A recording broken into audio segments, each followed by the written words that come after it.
Le deuxième texte de la circonstance se trouve dans le livre de Hébreux, en son chapitre 10, du 10e au 24e verset. Hébreux 10, 10 à 24. Méditant la parole de Dieu. Bien-aimé en Christ, recevez nos salutations. Non, vimiton Ramon pas faire que le Hawaii Dion et Wadje Mindele Jibo Minatime à Kwakwe Wego Hogoton. C'est notre tour de vous expliquer la partie numéro 2 du thème. Klisu Jiwe Mi do Hododo et do Temodo Po Jésus Sin au Hunpo au Hunton de Subomono ewe Yeweno Daho Ebio Noten au Lometon Noten Wiwe. Par le sang du Christ, nous avons accès au Père. Bon, Klisu ene minando Hodo Jiton Kanjo de sa etewe Kanjo Kabulo o Jésus Christ de Subono Kalo be Jésus Christ ton Kalo. Bon, mime gbetole de suo mirona huedo Jésus Christ manazi afodo tome. Quel est-ce que le sang du Christ a fait et la vie du Christ, comment il s'est comporté, et nous devons aussi être un imitateur du Christ. Mawu gbedoto gbeto wanugbo gbeto jagodo yo bo kiklambio mawu po gbeto kusintentin do Genèse 3 verset 19 et 24 mais Maou enomoa edo alibawe kakabona ton gbeto wa akpajire to me no tende gbeto hebuo ebado alibawe ando don gbeto wa no ten me akpajire to me. Après la chute de l'homme, Dieu par son amour cherche toujours à racheter l'homme. Egbon Noé jije nu kon we boro Noé gbeto pegan gbeto mimeo ma tchekungbon Noé ji ba kondo gbeto na gosi Noé meleo binayi me pegan Noé no hua. Il est d'abord passé par Noé, vu la pureté, la piété de Noé, il est passé par Noé, pensant que toute la lignée de Noé serait aussi comme lui. Noé si kun waje jiji gbaji weje posuji o yanando wa hugan ka bo akuno de Dion mina va gbetre sundo no Sodom po Gomorrah gbeto gbelegble de le wa ipele do to ho me finebo gbeto dagbe debudu to me. La lignée de Noé s'est complètement corrompue et le péché est allé à son paroxysme. Bon, Sodom po Gomorrah do Genèse 19 verset 24 à 25 maude mione jete po vai me bise sundo. Dieu a fini Sodome et Gomorrah par le feu. Donc Noé si ale nu de nu mboro gbeto na me pipe no ro ho eya. Noé a échoué dans son alliance avec Dieu. Ma ulu alibawe ero bon le momerupo Abraham je jijiji eji Isaki eji Jacobu boy sopo ele ponkun ye to me kaka beto Abraham invesino me na gosi Abraham mele bina di Abraham bona yi khasidi nu mauto nu didi do nu mauto juro mauto bolo to di Abraham no wesion Dieu a regardé le cœur d'Abraham, l'a aussi choisi pour une autre alliance, mais ceci échoua. Mi apon Jacob aussi vi wewele me no dazin no gbigbele wa jinjo me kakabo o Joseph Jacob yiwana bon no viton de pole bi sese ro a de to mi ton yiwanu no vi mi ton pe vi ohu gami dele de mi na blogon dion de mini wi bon meni do gbere mi na wi ya mini zein do to me me do mi na zein do to ben zein do to me we me do gbere mi de tombo sa no gbigbele atondo Abraham Isaac Jacob aussi kun quand même bon moi. De la famille de Jacob, il est sorti aussi des compromissions de la vie.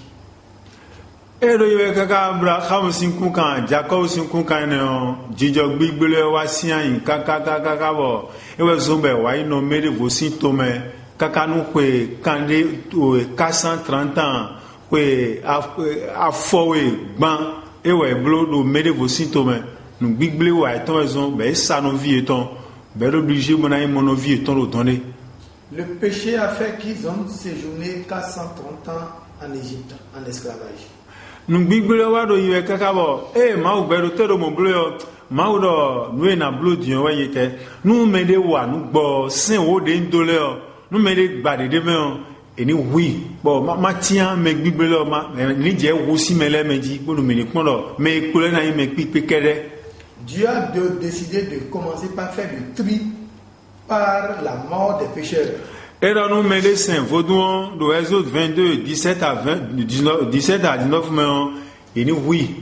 Si quelqu'un adore le fétiche, qu'on l'élimine.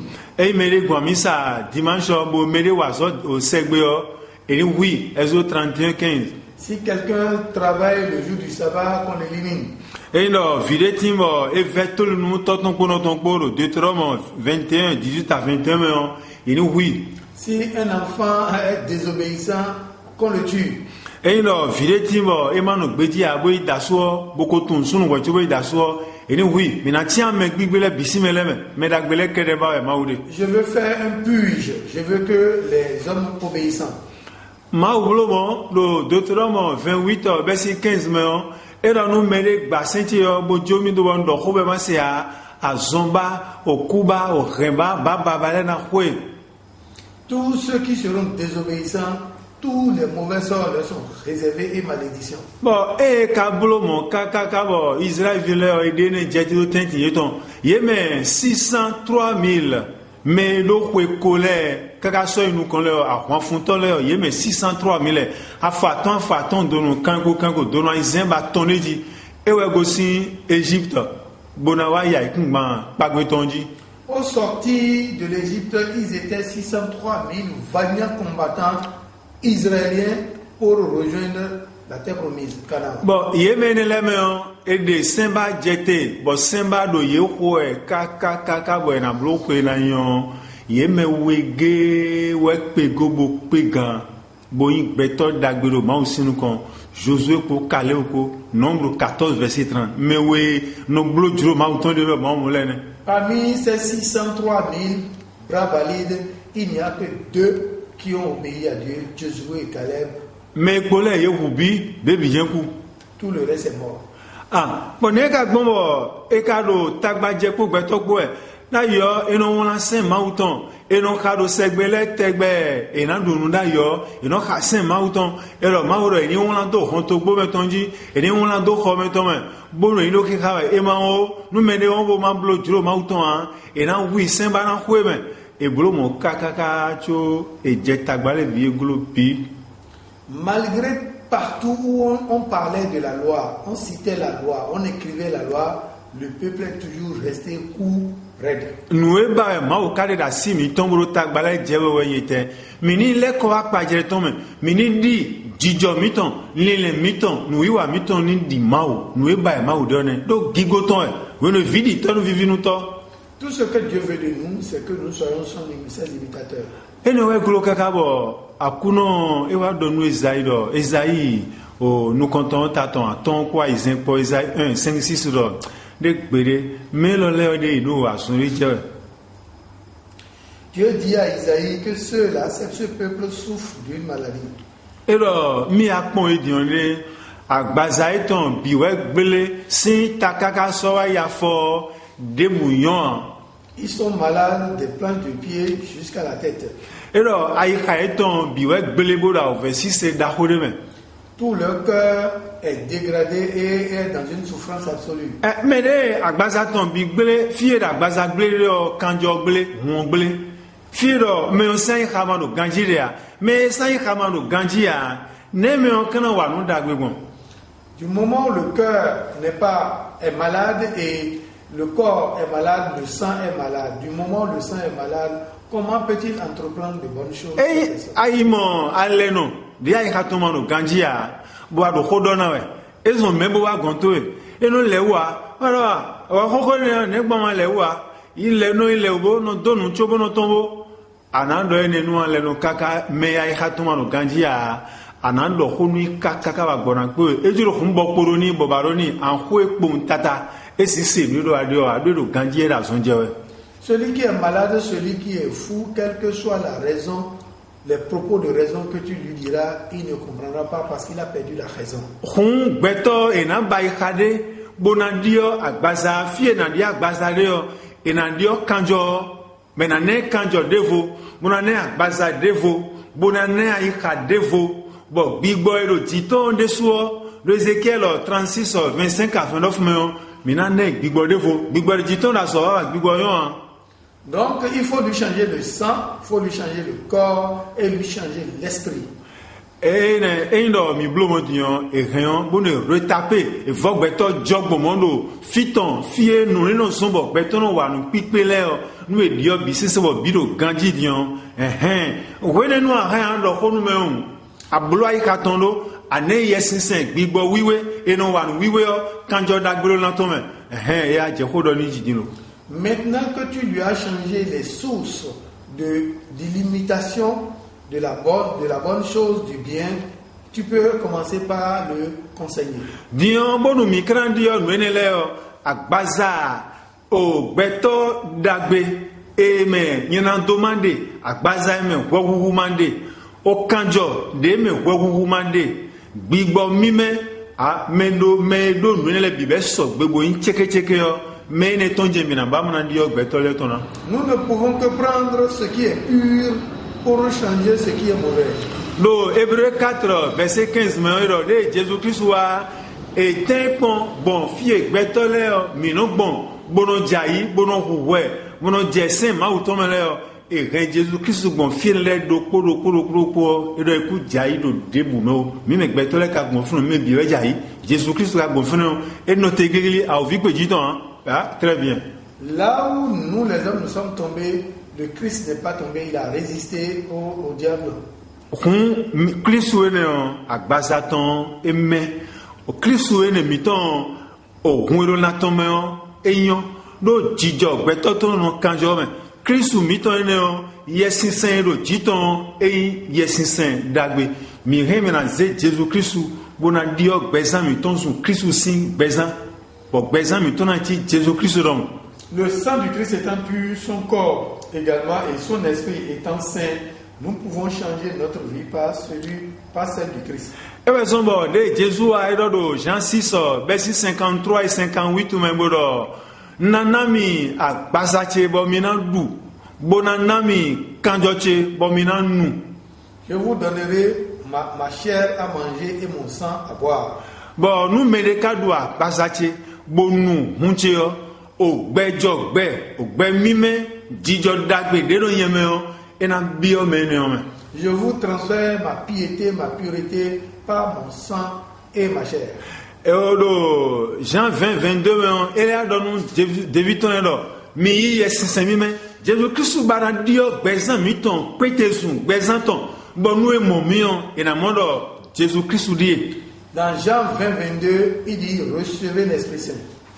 Numbo ewa numbo bo o pakisian sangbe ena agbazela ton David ton le bona o hunton ye boye nu evo amen ele awa zodo ayika ye ton lego do Luc 24 45 me ero e hun ayika ye ton bonu ye ni do mon klunje nu bome. Dieu a ouvert le cœur de ses apôtres, de ses disciples, afin qu'ils puissent connaître la vérité. No, e was po Jésus Christ ko kaka je wede nu Juda ro tenti to me chuwa e ko da ije po nu a ju tenti to chugo don Juda ku gudo we chubo Jésus Christ wa do de o nu e no dio do gbetogo beno wa no pipe yo de ma dio nu me lo le diane Juda no tenti to bo don me. Et à mon de mes collègues, c'est sûr de Judas Saint-Dijon et le Soubomon aussi. Alors, il a dû changer la source du fait du bien de ses apôtres. Donc, finalement, et on a yeton, et oiseau da yeton lego, a gleba de Isaïe, et Dieu a oiseau da yago. Bole vobolete, et wana yesin saint-ton déji. Judas moine le déboire. Alors, il a travaillé sur leur habitude et leur a donné l'Esprit Saint. Judas n'était pas témoin.